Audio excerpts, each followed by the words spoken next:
Online media के आने के बाद से फायदा ये हुआ कि खबरों को कई रास्ते मिल गए बाहर आने के, अलग अलग नजरिए पेश होने लगे। लेकिन इसी सब के बीच तथाकथित ऑल्टरनेट मीडिया में कुछ ऐसे स्पेशलिस्ट पैदा हो गए जिन्हें मात्र सोशल मीडिया और कॉन्स्पिरेसी थिंकिंग के चलते प्रसिद्धि मिल रही है। हम बात कर रहे हैं इंटरनेट के वायरल स्पेशलिस्ट प्रोफेसर जियांग की, जो इंग्लिश में डिग्री लेकर जियोपॉलिटिक्स पर ज्ञान देते हैं और दावा करते हैं कि इजराइल अल अक्सा मस्जिद को उड़ाने का प्लान बना रहा है। इस जानकारी का सोर्स क्या है, ये पूछे जाने पर प्रोफेसर जियांग के अनुसार जवाब है गेम थ्योरी, जिसके आधार पर अब तक वो कई भविष्यवाणियां कर भी चुके हैं और मानने वालों के अनुसार 2 सही भी हुई हैं। जियांग की जिन 2 भविष्यवाणियों के सही होने की बात होती है, उनमें से पहली है 2024 में जियांग ने कहा था कि डोनाल्ड ट्रंप फिर से अमेरिका के राष्ट्रपति बनेंगे। इसके बाद 2025 में जियांग ने कहा कि अमेरिका ईरान के बीच जंग होगी। इन दोनों प्रेडिक्शन के सही होने के बाद जियांग के वीडियो खूब वायरल हुए और अब उनके तीसरे प्रेडिक्शन की चर्चा भी हो रही है। क्या तीसरा प्रेडिक्शन ये कि ट्रंप ईरान से ये जंग हार जाएंगे। अब जब डोनाल्ड ट्रंप की तरफ से ट्रुथ सोशल पर यह संदेश दिया गया है कि वो आने वाले 5 दिनों तक ईरान के मिलिट्री ऑपरेशन को निशाना नहीं बनाएंगे, तो जियांग की भविष्यवाणी की बात भी हो रही है।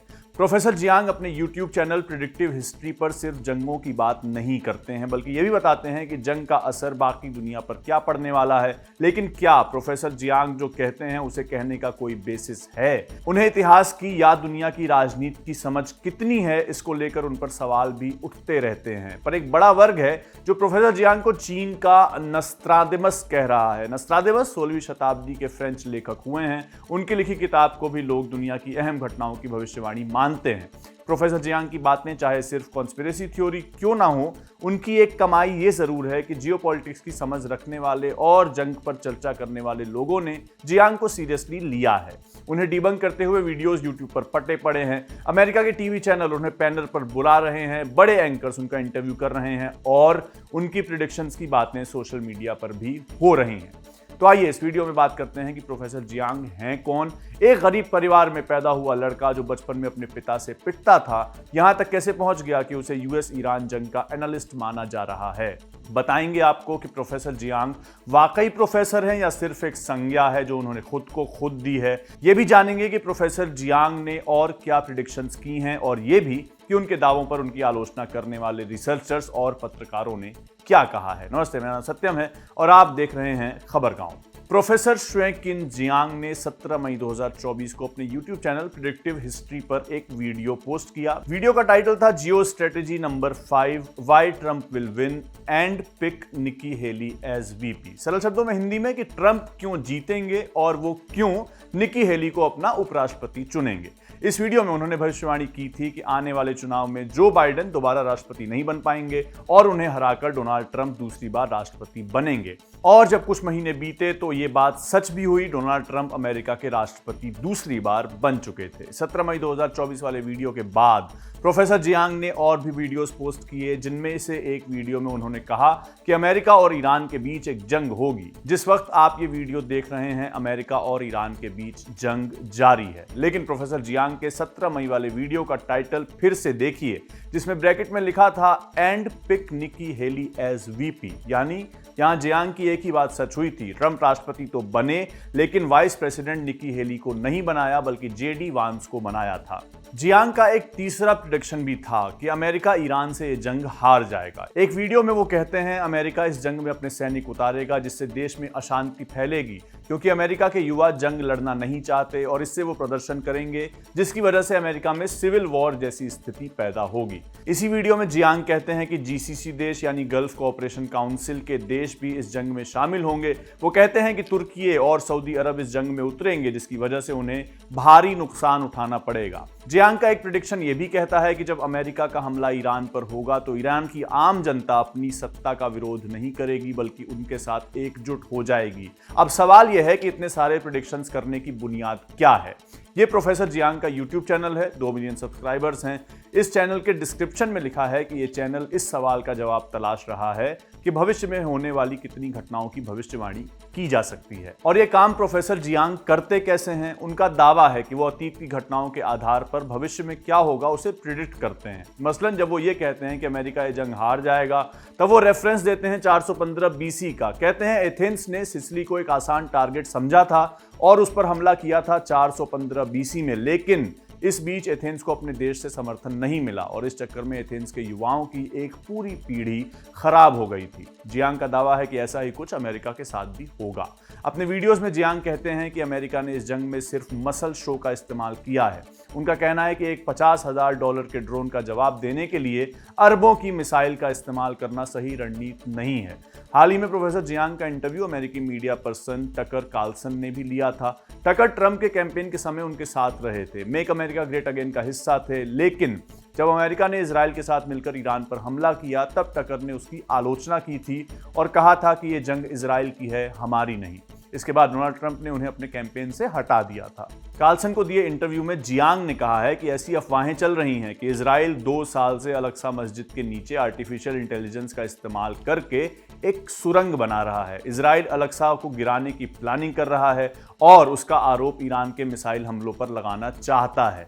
इसके बाद जियांग का एक और वीडियो दिखता है। इसमें वो गेम थ्योरी के नाम पर दावा करते हैं कि यूक्रेन बिना नेटो की मदद के युद्ध जीत जाएगा। इसके बाद इसी वीडियो में वो कहते हैं कि नेटो यूक्रेन का युद्ध चला रहा है, जिसके चलते रूस भी नेटो की स्ट्रेटजी अपना रहा है और यूक्रेन को पछाड़ रहा है।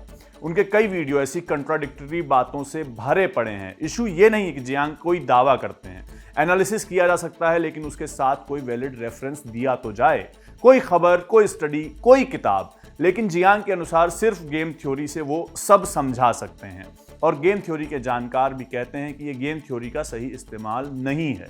मसलन इसी वीडियो में वो पुतिन के बचपन के बारे में कहते हैं कि पुतिन की मां धार्मिक थी और पुतिन केजीबी में काम करते थे। इन 2 बातों के आधार पर जियांग पूरा कथानक गढ़ते हैं कि कैसे एक सीक्रेट चर्च और केजीबी ने मिलकर स्टालिन के बाद एक दूसरा मसीहा बनाने की तैयारी की। इसके बाद वो आगे दावा करते हैं कि यूक्रेन वॉर के जरिए पुतिन एक पुरानी भविष्यवाणी को सही साबित करने की कोशिश कर रहे हैं। वो भविष्यवाणी क्या है? कहते हैं कि पुतिन तुर्की को जीतकर बाइजेंटीन एम्पायर को दोबारा स्थापित करेंगे। इस पूरी कहानी के पीछे आधार क्या है किसी को नहीं पता, क्योंकि जियांग अपने वीडियो में ऐसा कोई रेफरेंस नहीं देते।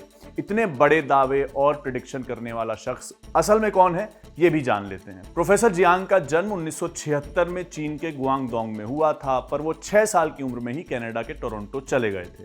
उनकी नागरिकता कनाडा की ही है। गीता विरजावन को दिए एक इंटरव्यू में जियांग बताते हैं कि वो एक गरीब परिवार से थे। उनके पिता टोरंटो के एक रेस्तरां में बर्तन धोने का काम करते थे। रेसिज्म का शिकार भी हुए और इस सब का गुस्सा उतारने के लिए उन्हें मिला अपना छोटी उम्र का बेटा। जियांग बताते हैं कि उनके पिता बहुत हिंसक और गुस्सैल आदमी थे, उन्हें पीटते थे। जियांग ने 16 साल की उम्र में येल यूनिवर्सिटी में अप्लाई किया और भी यूनिवर्सिटीज में अप्लाई किया, मगर उन्हें हार्वर्ड, MIT, प्रिंसटन कहीं भी दाखिला नहीं मिला। जियांग ने 1999 में गेल यूनिवर्सिटी के गेल कॉलेज से इंग्लिश लिटरेचर में ग्रेजुएशन किया है। उसके बाद जियांग बीजिंग आ गए। 2000 में एक फ्रीलांस जर्नलिस्ट के तौर पर काम करने लगे, मगर किसी भी जगह पर 6 महीने से ज्यादा टिके नहीं।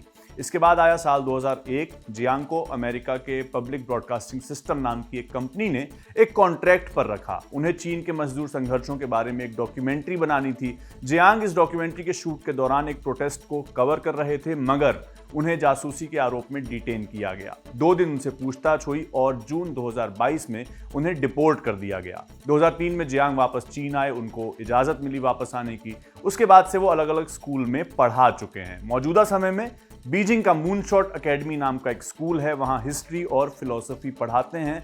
यानी वो सिर्फ हाई स्कूल में पढ़ा चुके हैं, किसी यूनिवर्सिटी में नहीं। उनके पास कोई एडवांस्ड डिग्री नहीं है जो एक प्रोफेसर बनने या कहलाने के लिए जरूरी होती है, मगर जियांग खुद को प्रोफेसर ही कहते हैं। और साथ में जियांग बनाते हैं यूट्यूब चैनल पर वो वीडियोस जिनमें दुनिया की राजनीति के बारे में तरह तरह की प्रेडिक्शन और भविष्यवाणियां होती हैं, मगर ऐसी कोई भविष्यवाणी चीन की राजनीति को लेकर नहीं होती। एक्सपर्ट्स ये मानते हैं कि क्योंकि उन्हें चीन की सरकार ने पहले डिटेन किया था, इसलिए वो चीन के बारे में बात नहीं करते या बात करने से कतराते हैं। जियांग की आलोचना करने वाले कहते हैं कि उनकी बातें सिर्फ एक मनगढ़ंत कहानी जैसी हैं। अपने एक वीडियो में वो कहते हैं कि हॉलोकॉस्ट यानी नाजी जर्मनी में यहूदियों के मारे जाने का हमारे पास कोई सबूत नहीं है, जबकि ये बात सही नहीं है। हॉलोकॉस्ट एक स्टैब्लिश्ड फैक्ट है। पीकिंग यूनिवर्सिटी की एक असिस्टेंट प्रोफेसर यांग मेंग ने कहा है कि जियांग ने खुले तौर पर यह कहा है कि इजराइल गाजा में बच्चों की बलि देने की परंपरा चला रहा है।